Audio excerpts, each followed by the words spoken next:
Hey, what's going on today, YouTube? Here is something that I've been working on, and that is self-supervised code with ChatGPT. Basically, what that means is ChatGPT is able to supervise the code it's producing and then execute that code.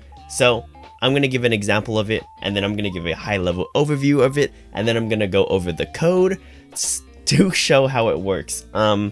So yeah, let's just go ahead and jump into VS Code real quick. Alright, so I'm going to go ahead and run the script, and it's a super simple example, but here is what it's going to do.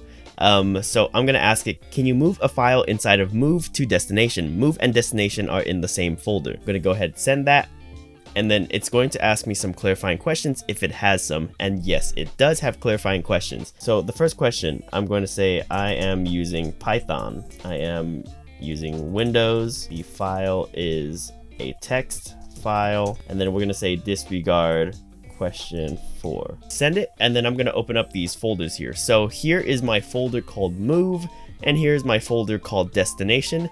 So now it's going to iterate itself in the background to hopefully move this file into destination. Here's the first round. It says no such file or directory, move file name.txt. So hopefully what it's going to do is use some type of directory search so that it can get a list of items inside of the directory, which will hopefully move it over into destination. So here is some self-feedback. No, the user is not satisfied. So it's grading itself on my request to see if the output it gave is satisfying my request. Okay, once again, no, it says the file does not exist in the specified directory. Okay, it says, once again, it gave the same thing and says, I am not satisfied here. And so it did not work in this case, and it's going to ask, am I satisfied with the results? What I'm going to say is no. And then what was the issue? You need to take a list of items in the directory in order to find out what file to move. Then you can move them into destination. And then it's going to go ahead and reiterate the code. And it should work in this case since I explicitly told it how to do it. So what I found out is that this works like 70-30. Sometimes it can actually decide on its own and then move it over into destination. See, it moved. So it moved it over from move to destination. It can do that generally 70% of the time. I have a number in here that is kind of like a counter. So if it fails a certain amount of time, it's gonna ask me like, hey, can you come back and check the results? And let me just show you one more example. This time I'm gonna do it with voice enabled, and we're gonna go ahead and see how this runs. So what I'm gonna do is ask it to create 5 text files. Each text file is going to have the numbers 1 through 500 split evenly between them. Can you create me 5 text files for numbers up through 500? Each text file should have a range. So say for example, the first text file will be 1 to 100, and the second text file will be 101 to 200, so on and so forth. And here we are. This is going to be the folder that it's going to try to create it in. The text files names, it doesn't really matter, but the numbers should be listed in descending order. Okay, so I asked a clarifying question here. I don't know what the difference between the descending or ascending is going to do for the text file. So alrighty, so here we are. We have the files inside of the folder here. So let me just go ahead and show you what's inside of them. Okay, so here's file 1 with 100 through 1. File 2 should be 200 through 101. Yep. This is 300, 400, 500. Cool. So that created them, and then I'm gonna ask it to delete them. So I'm gonna say no. Can you delete the files? I don't need them anymore.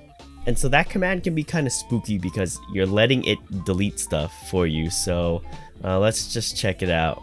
And they're gone, like they were never there. So I created files and then I deleted files just through speaking to it with this ChatGPT powered script. Okay, so I have it drawn out in some simple blocks, and it's a little bit easier to comprehend if I explain it this way instead of diving in through the code.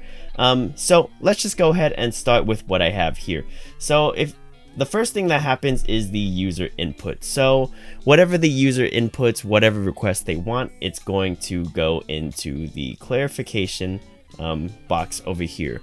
And so all of these right here in the middle are what I'm going to be calling response generators. So all of these guys right here are going to be the response generators for the GPT technology. And so once it is through this clarification generator, it's going to ask for two things. Let us say it is no. If it's no, that is a simple and easy loop into, or a simple and easy arrow into code generation. So we could just say that this is no. Okay, so here's our no. It's going to simply just feed that user input straight into the code generation, and it's going to start generating the code.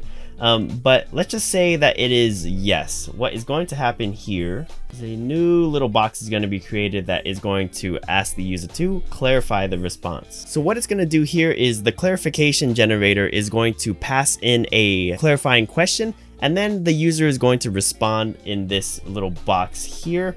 And that input is now going to be fed into code generation.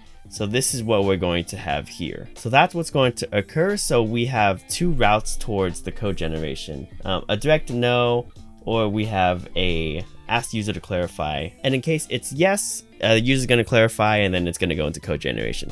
So now, once we're in this code generation area, we have three ways that we can go. So everything in code generation is going to go into the code executor. So the first thing that's going to happen in this response is it's going to generate code for the user's input from whatever came from this side on the left. And then it's going to send it through a regex filter, basically just filtering out the Python code from the code generation into this code executor over here.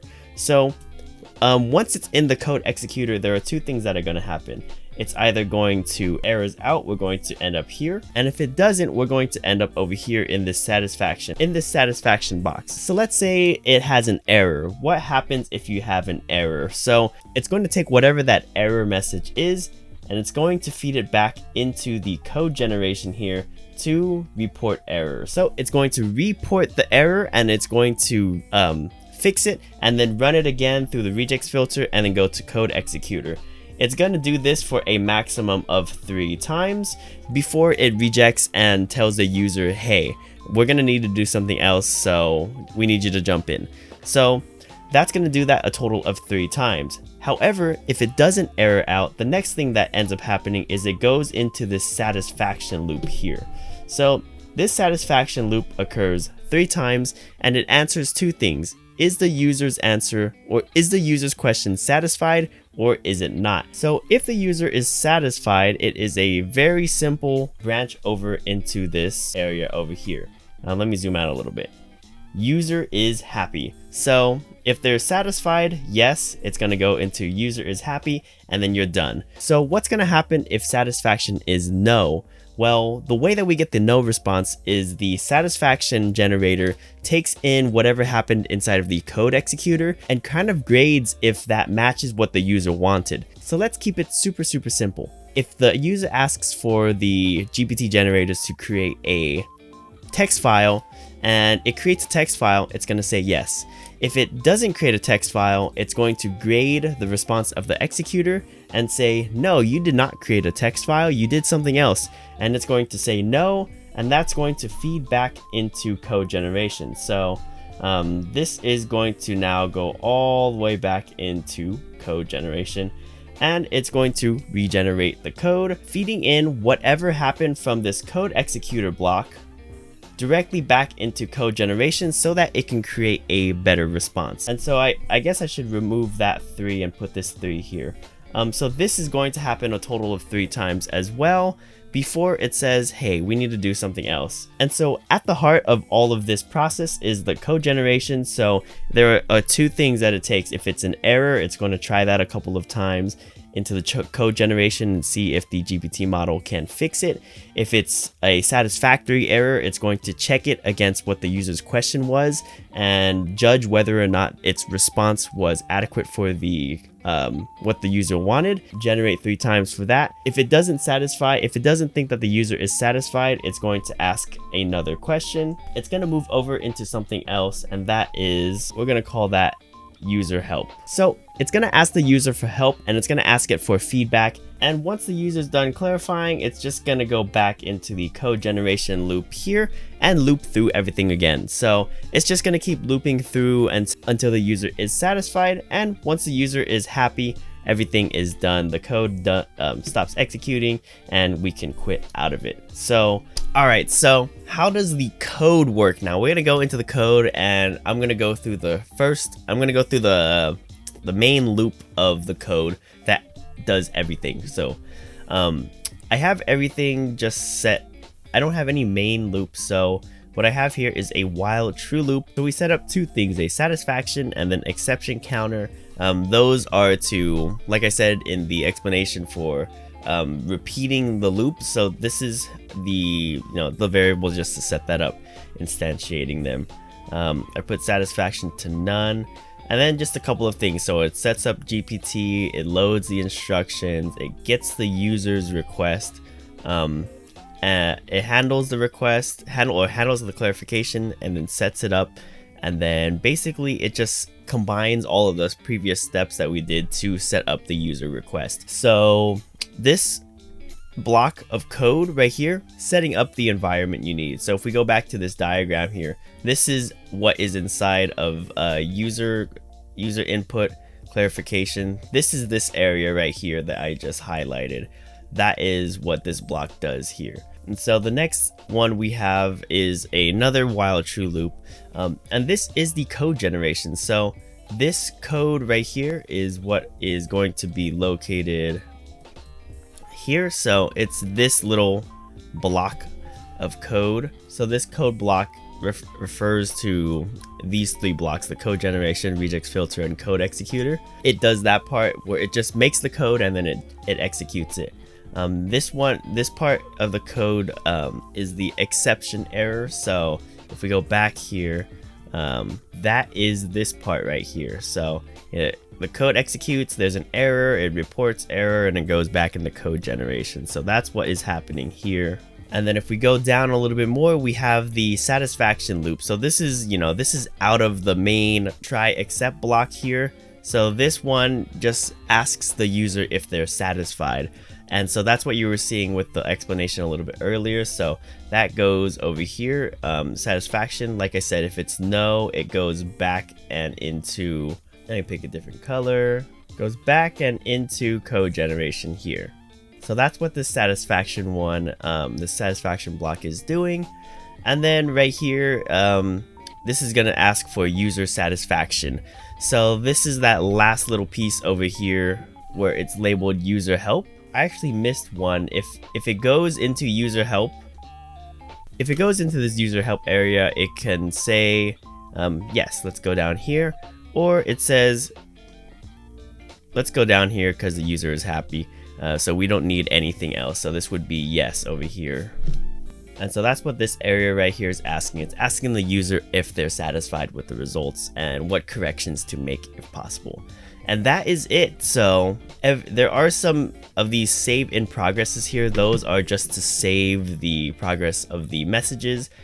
So if you take a look at the conversations here, this is the one that I had where I was speaking to it. You can see the examples, what's inside of them. So that's what those save conversations are for. And then above it, you just have a bunch of functions. So all of these functions explain the functionality of the code. And I think I'm not going to go through all of them, but they all work in the fashion that I showed you in the beginning of the video. And yeah, I will be posting this up on GitHub eventually, so that if you want to take a look at it, you definitely can. However, I do warn you, this exec command is the exec here is pretty dangerous, because it can execute almost like any Python code. So if you make it execute like remove your directories for Windows, it definitely can do that if you prompt it. Oh, and so I want to show you one more thing. So there's actually an instructions prompt here that I use to prime the main code generating bot. And so that is this one here. You're a senior developer with 20+ years of developing experience in Python. And then some important parts in here are: you will not have access to the user and must figure out ways to solve the problem by yourself. you must use this specific Python formatting so that I can use the regex filter on it. And then here is where it enters in the user's request. And then the last part, I just say, once again, you have to figure things out by yourself in order to figure out file structures by yourself. So that's really necessary in order for it to kind of know what it's looking for. Of course, this can be modified to do a little bit more malicious things or more benevolent things, whatever you want it for. So just wanted to say that as well. All right, so that is going to be today's video. This is pretty exciting because not only can you have ChatGPT reiterate on its own code and improve its own code, it might make things a little bit quicker if you're looking for code that actually works. Because oftentimes ChatGPT will give you a first iteration of code that doesn't work and you'll have to just plug it back into ChatGPT. So this is my version of kind of a, let's say, closed loop system, to where each time it's doing an iteration, there is feedback for the error. And I think that is a very vital part of what's missing from ChatGPT, is that ChatGPT can't supervise itself. But here, ChatGPT definitely can supervise itself. And so, you know, I took a page out of self-supervised learning in order to try to accomplish this. So that's going to be the end of today's video. Hope you found something interesting. I will be posting more stuff on this, as a lot of my future content is going to be relying on smart systems. And yeah, I'll see you again in a future YouTube video. See you later.